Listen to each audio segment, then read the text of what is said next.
பள்ளிக்கரணையில் 2000 கோடி ரூபாய் மதிப்பிலான ஒரு கட்டுமான திட்டத்தை நேற்று டிவிகே அரசு அப்படியே ஸ்டாப் பண்ணியிருக்கிறாங்க.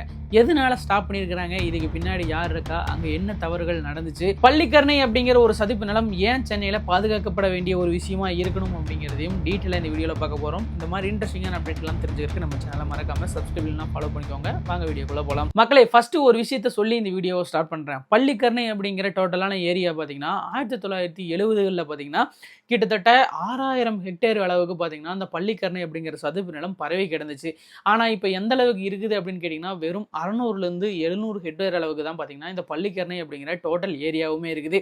அப்போ வந்து கிட்டத்தட்ட 85லேருந்து 90% சதுப்பு நிலங்கள் பார்த்தீங்கன்னா பள்ளிக்கரணை சுற்றி இருக்கிற இடங்கள் எல்லாம் அழிக்கப்பட்டிருக்குது. இந்த நில ஆக்கிரமிப்புகள் எல்லாம் எப்படி நடந்துச்சு, பள்ளிக்கரணை சென்னைக்கு ஏன் முக்கியமானது அப்படிங்கிறதெல்லாம் பார்க்கறதுக்கு முன்னாடி நேற்று நடந்த விஷயத்தையும் ஒரு கிளான்ஸ் பார்த்துடலாம். ஆக்சுவலாக சென்னையில் பார்த்தீங்கன்னா 2000 கோடி ரூபாய் செலவில் பள்ளிக்கரணை அப்படிங்கிற இடத்துல பார்த்தீங்கன்னா 1280 குடியிருப்பு வீடுகள் கட்டுறதுக்கு ஒரு பிளான் பண்ணியிருந்தாங்க.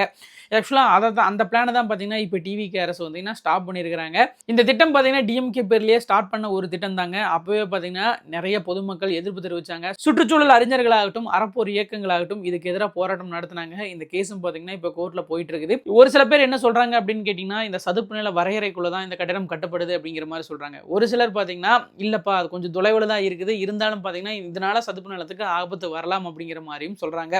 ஒரு சிலர் இங்க வந்து மழைநீர் வந்து அதிகமா வருது அப்படின்னா கண்டிப்பா வந்து இப்ப கட்ட போற அந்த கட்டுமானத்துக்கும் பாதிப்புகள் ஏற்படும், அதனால அங்க இருக்கிற மக்களும் பாதிக்கப்படுவாங்க, அதனால இந்த ப்ராஜெக்ட் வந்து நடக்கக்கூடாது அப்படிங்கிற மாதிரியும் சொல்றாங்க. இப்போ இந்த ப்ராஜெக்ட் எதனால ஸ்டாப் ஆயிருக்குது அப்படின்னு கேட்டீங்கன்னா வெட்லேண்ட் அத்தாரிட்டி தொடர்பான விதிமுறைகள் பின்பற்றப்படலை அப்படின்னு சொல்லிட்டு தான் இப்போ இந்த ப்ராஜெக்டை ஸ்டாப் பண்ணியிருக்கிறாங்க. அது மட்டும் இல்லாம சுற்றுச்சூழல் அனுமதியும் பார்த்தீங்கன்னா இப்போ ரத்து செஞ்சு நேற்று ஒரு தீர்ப்பு அளிச்சிருக்காங்க. இது வந்து நிறைய மக்கள்னால பெரிய அளவு வரவேற்கப்பட்டு வந்துட்டு இருக்குது. ஆக்சுவலா டிவிகே பேர்ல தான் இதுக்கு எதிரான எதிர்ப்புகள் எல்லாம் கிளம்புச்சா அப்படின்னு கேட்டீங்கன்னா இல்லைங்க. ஆக்சுவலா பார்த்தீங்கன்னா டிஎம்கே பேர்ல இருந்தே பார்த்தீங்கன்னா அந்த மாதிரி ஒரு ப்ராஜெக்ட் வரப்போகுது அப்படின்னு சொன்னதுலேருந்தே நிறைய பேர் பார்த்தீங்கன்னா இதுக்கு வந்து எதிர்ப்புகள் தெரிவிச்சுட்டு தான் வந்துட்டு இருந்தாங்க. ஆனால் அந்த சமயத்தில் பார்த்தீங்கன்னா இந்த கோர்ட்லாம் கேஸ் நடந்தங்காட்டிக்கு இதெல்லாம் பெரிய அளவு முடிவு எடுக்க முடியாமல் தான் இருந்துச்சு. ஆனால் டிவிகே அரசு வந்ததுக்கு அப்புறமாவே இது உடனடியாக நிறுத்திருக்கிறாங்க. சரி, இப்போ இதெல்லாம் ஒரு பக்கம் இருக்கட்டும், பள்ளிக்கரணை ஏன் சென்னையோட மிக முக்கியமான ஒரு சதுப்பு நிலம் அப்படின்னு சொல்றாங்க, இதை வந்து பாதுகாக்க வேண்டியது சென்னையோட அவசியம் அப்படின்னு ஏன் சொல்றாங்க அப்படிங்கிறத கொஞ்சம் டீட்டெயிலாக தான் நம்ம பார்க்கணுங்க.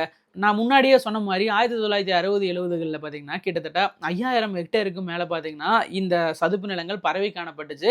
கிட்டத்தட்ட 7 வகையான ஏரிகளை பார்த்தீங்கன்னா இணைச்சு தான் இந்த பள்ளிக்கரணை அப்படிங்கிற ஒரு சதுப்பு நிலம் உருவாச்சு. இந்த சதுப்பு நிலம் வந்து ப்ராப்பராக இருந்த வரைக்குமே சென்னைக்கு வந்து ஒரு பெரிய பெனிஃபிட்டாக இருந்தது என்ன அப்படின்னு கேட்டிங்கன்னா அந்த சமயத்தில் பார்த்தீங்கன்னா பெரிய அளவு குடியிருப்புகள் எல்லாம் அங்கே இல்லை. அதனால பார்த்தீங்கன்னா பெரிய அளவு மழை பெஞ்சுதுன்னா கூட அந்த மழையை எல்லாமே இந்த சதுப்பு நிலங்கள் வந்து அப்படியே சேமித்து வைக்கிறது மட்டும் இல்லாமல் நிலத்தடி நீரை பார்த்தீங்கன்னா உயர்த்தறக்கும் இந்த பள்ளிக்கரணை சதுப்பு நிலங்கள் பார்த்தீங்கன்னா பெரிய அளவு பயன்பட்டுச்சு. அது மட்டும் இல்லாமல் 7 ஏரிகள் இதில் கனெக்டடாக இருந்ததுனால நீர் சேமிப்பு, நிலத்தடி நீர் பராமரிப்பு அப்படிங்கிறது பெரிய அளவு எல்லா ஏரிகள்லையுமே இருந்துச்சு.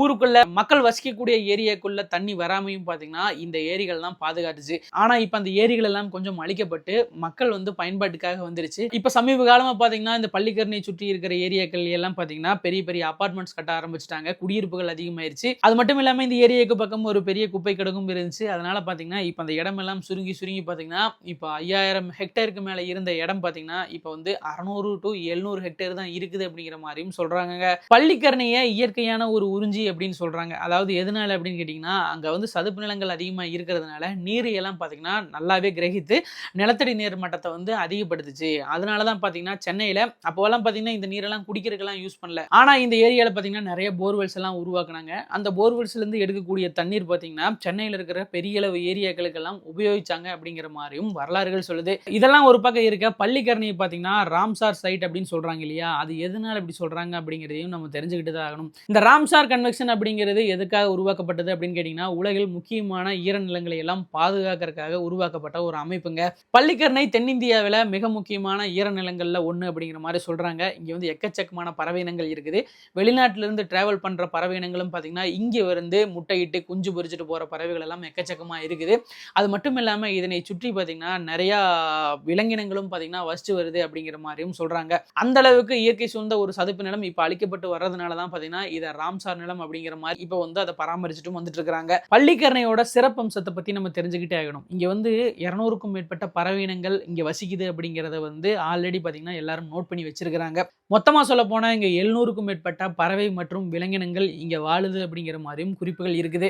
வேளச்சேரி, பள்ளிக்கரணை, மேடவாக்கம், பெருங்குடி, சோழிங்கநல்லூர் மற்றும் துறைப்பாக்கம் போன்ற ஏரியாக்கள்ல பார்த்தீங்கன்னா பெய்கிற மழைநீரை எல்லாம் பார்த்தீங்கன்னா மிக முக்கியமா சேமிச்சு வைக்கிற இடமாகவும் பார்த்தீங்கன்னா இந்த பள்ளிக்கரணை அப்படிங்கிற இடம் தான் இருந்துச்சு. அது மட்டும் இல்லாம நிலத்தடி நீர் வந்து அதிகமா இருக்கிறதுனால இந்த ஏரியாக்கள்ல எல்லாம் போர்வெல்ல வந்து எங்கே தோண்டினாலும் தண்ணி இருக்கும் அப்படிங்கிற மாதிரி தான் இருந்துச்சு. அது மட்டும் இல்லாம இந்த நீரும் பார்த்தீங்கன்னா குடிக்கிறதுக்கு ஏததா தான் இருந்துச்சு. உப்புத்தன்மையும் பார்த்தீங்கன்னா கொஞ்சம் கம்மியான அளவுல தான் இருந்துச்சு. இந்த பள்ளிக்கரணை நல்லா இருந்த வரைக்கும் பார்த்தீங்கன்னா சுற்றுச்சூழலோட வெப்பநிலை கம்மியாச்சு, காற்றின் ஈரப்பதம் அதிகமா இருந்தது. இவ்வளவு நல்ல விஷயங்கள் இருந்த பள்ளிக்கரணை பார்த்தீங்கன்னா 1970க்கு அப்புறமா தான் பார்த்தீங்கன்னா குடியிருப்புகள், ஐடி பார்க்ஸ் எல்லாம் அதிகமாக ஆரம்பிச்சது. அதுக்கப்புறம் தான் பார்த்தீங்கன்னா பெரிய பாதிப்பு பார்த்தீங்கன்னா இந்த பள்ளிக்கரணையை சுற்றி நடக்க ஆரம்பிச்சது. 5000லேருந்து 6000 ஹெக்டேரா பரவி இருந்த பள்ளிக்கரணை பார்த்தீங்கன்னா 600 to 700 ஹெக்டேர் வரைக்கும் சுருங்க காணப்பட்டுச்சு. கிட்டத்தட்ட பள்ளிக்கரணையை நம்ம 85லிருந்து 90% இழந்துட்டோம் அப்படிங்கிற மாதிரி தான் ஆய்வாளர்கள் எல்லாம் சொல்றாங்க. இப்போ இந்த அழிவுனால நம்ம என்னென்னலாம் ஃபேஸ் பண்ணிட்டு இருக்கிறோம் அப்படின்னு சொன்னா 20 சென்டிமீட்டர்லேருந்து 30 சென்டிமீட்டர் இல்லையா, ஒரு கனமழை வந்து ஒரு மணி நேரம் பெஞ்சதுன்னா கூட தண்ணி போறதுக்கு இடம் இல்லாம பார்த்தீங்கன்னா எல்லா தண்ணிகளும் பார்த்தீங்கன்னா வீட்டு ஏரியாக்குள்ள போக ஆரம்பிச்சிருது. இதனால தான் பார்த்தீங்கன்னா இப்போ வந்து சென்னையில் வெள்ளப்பெருக்கு அப்படிங்கிற ஒரு விஷயம் பார்த்தீங்கன்னா ரொம்ப அதிகமாக காணப்படுது. மோஸ்ட்லி பார்த்தீங்கன்னா அந்த ஏரியாவை சுற்றி அபார்ட்மெண்ட்ஸ் ஏரியாவெல்லாம் ரொம்ப அதிகமாக இருக்கிறதுனால இந்த ஃபர்ஸ்ட் பிளாக் வரைக்குமே பார்த்தீங்கன்னா தண்ணி வந்துடுது. அது மட்டும் இல்லாமல் இந்த லிஃப்ட் ஏரியாக்கள்லாம் பார்த்தீங்கன்னா கிரவுண்ட் ஃப்ளோரில் தான் இருக்குது. அதனால பார்த்தீங்கன்னா அங்கெல்லாம் தண்ணி போய் அதோட சேவைகளும் தடைபடுது. மின்சார பயன்பாடும் பார்த்தீங்கன்னா முற்றிலுமா ஒரு 2-3 நாளுக்கு பார்த்தீங்கன்னா தடை செய்ய வேண்டிய நிலைமை தான் இப்போ ஒரு மழை பெஞ்சாலே சென்னையில் இருக்குது. ஃபர்ஸ்ட் எல்லாம் இந்த அடையாறு ஆற்றுக்கு செல்லும் மழைநீர் எல்லாம் பார்த்தீங்கன்னா வேளச்சேரி ஏரி, நாராயணபுரம் ஏரி, கீழ்கட்டளை ஏரி, அது மட்டும் இல்லாமல் இந்த பள்ளிக்கரணை ஏரி இதெல்லாமே பார்த்தீங்கன்னா ஒரு மாதிரி கனெக்டடாக தான் இருந்துச்சு. அதனால நீர்நிலைகள் பார்த்தீங்கன்னா சென்னையில் ஓரளவுக்கு பெரிய அளவு தான் இருந்துச்சு. ஆனால் இப்போ அபார்ட்மெண்ட்ஸ் எல்லாம் அதிகமானதுனால இந்த அத்தனை ஏரிகளோட பரப்பளவும் அப்படியே சுருங்க ஆரம்பிச்சிருச்சுங்க. அதனால தான் பார்த்தீங்கன்னா ஒரு மழை பெஞ்சாலே பள்ளிக்கரணை மற்றும் அதனை சுற்றி இருக்கிற ஏரியாக்கள் எல்லாம் பயங்கரமாக பாதிக்கப்பட்டு வருது. குறிப்பாக சொல்ல போனால் 2015 சென்னை வெள்ளம், அது மட்டும் இல்லாமல் 2023 பார்த்தீங்கன்னா இந்த மிக்ஜாம் புயல் ஏற்பட்டுச்சு இல்லையா, இந்த மாதிரி இடங்கள் எல்லாம் பார்த்தீங்கன்னா அதிகப்படியான மழைநீர்னால பாதிக்கப்பட்ட ஏரியாக்கள் பார்த்தீங்கன்னா இதனை சுற்றியுள்ள ஏரியாக்கள் தாங்க. வேளச்சேரி, பள்ளிக்கரணை, பெருங்குடி, மடிப்பாக்கம் மற்றும் மேடவாக்கம் இந்த ஏரியாக்களை சுற்றி பார்த்தீங்கன்னா பயங்கரமான பாதிப்புகள் ஒரு மழை பெஞ்சாலே இப்பெல்லாம் ஏற்பட்டு இருக்குது. இதுக்கெல்லாம் காரணமா என்ன இருக்குது அப்படின்னு கேட்டீங்கன்னா இந்த பள்ளிக்கரணையோட ஏரியா வந்து சுருங்குறது தாங்க. டிவிகே கவர்மெண்ட் ஏன் இந்த திட்டத்தை இப்போ ஸ்டாப் பண்ணியிருக்காங்கன்னு கேட்டீங்கன்னா இதனால தாங்க. இதனை சுற்றி இருக்கிற சுற்றுச்சூழல் எல்லாம் பாதிப்புக்கு உள்ளாகும் அப்படிங்கிறதுனால தான் இப்போ வந்து இந்த முடிவு கொண்டு வந்திருக்கிறாங்க. இது பலர்னால பார்த்தீங்கன்னா வரவேற்கக்கூடிய ஒரு விஷயமா தான் இருக்குது. இப்போ இந்த பள்ளிக்கரணையை பாதுகாக்கிறதுக்கு கவர்மெண்ட் என்னென்ன நடவடிக்கை எல்லாம் எடுக்கிறாங்க அப்படின்னு கேட்டீங்கன்னா சதுப்பு நிலங்களோட எல்லைகள் எல்லாம் வரையறுக்கப்படுது. ஆக்கிரமிப்புகளை கண்காணிக்கிறாங்க. பறவைகள், விலங்குகள் வாழ்ற இடங்களை எல்லாம் பார்த்தீங்கன்னா கொஞ்சம் பாதுகாக்கிறாங்க. மழைநீர் ஓட்டத்தை மேம்படுத்துறதுக்கு முயற்சிகள் எல்லாம் மேற்கொள்றாங்க. ஆனா வந்து அதெல்லாம் பெரிய அளவு இப்போ வந்து கை கொடுக்க மாட்டேங்குது அப்படிங்கிற மாதிரி தான் இருக்கு. ஏன் இப்படி சொல்றேன் அப்படின்னு கேட்டீங்கன்னா பெரிய அளவு மழையெல்லாம் போகும்போது அது வந்து தேங்கி நிற்கிறதுக்கு வந்து இப்போ பெரிய அளவு இடங்கள் இல்லைங்க. ஒரு மழை பெய்யுது அப்படின்னு சொன்னா அந்த மழைநீர் வந்து தேக்கி வைக்கிறதுக்கு ஒரு இடம் தேவைப்படும். ஆனா இப்போ பார்த்தீங்கன்னா அந்த மழைநீர் எல்லாம் பார்த்தீங்கன்னா வீணா கடலை தான் போய் கலக்குது.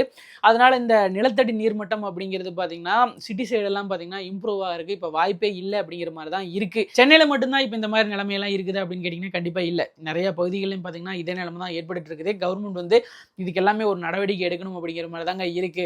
இப்போ டிவிகே கவர்மெண்ட் பார்த்தீங்கன்னா 2000 கோடி ரூபாய் மதிப்பிலான இந்த கட்டுமான பணிகள் எல்லாம் அப்படியே ஸ்டாப் பண்ணுங்க அப்படிங்கிற மாதிரி சொல்லியிருக்காங்க. பள்ளிக்கரணையை பாதுகாக்கிறதுக்காக தான் இந்த விஷயத்தை சொல்லியிருக்காங்க. இதை பற்றி உங்களுக்கு கருத்து என்ன அப்படிங்கிறதையும் கமெண்ட் பாக்ஸில் மறக்காம கூட ஷேர் பண்ணிக்கோங்க. பள்ளிக்கரணை ஒரு காலத்தில் சென்னையோட மிகப்பெரிய நீர் உறிஞ்சியா இருந்தது. ஆனால் இப்போ வந்து அது வெறும் 600 ஹெக்டேர், அதாவது 5000 ஹெக்டேரா இருந்தது இப்போ வெறும் 600 ஹெக்டேரா மாறி நிற்குது. இதை பற்றியும் உங்களுக்கு கருத்து என்ன அப்படிங்கிறதையும் கமெண்ட் பாக்ஸ்ல கூட ஷேர் பண்ணிக்கோங்க. மெயினா நகரப்புறங்களோட வளர்ச்சிக்காக இந்த மாதிரியான சதுப்பு நிலங்கள் மற்றும் நீர்நிலைகள் எல்லாம் அழிக்கப்பட்டு வருது. இதெல்லாம் வந்து தவறான விஷயம் அப்படிங்கிற மாதிரி தான் இருக்கு. இதை பற்றியும் நீங்க என்ன நினைக்கிறீங்கன்னு கமெண்ட் பாக்ஸ்ல ஷேர் பண்ணுங்க.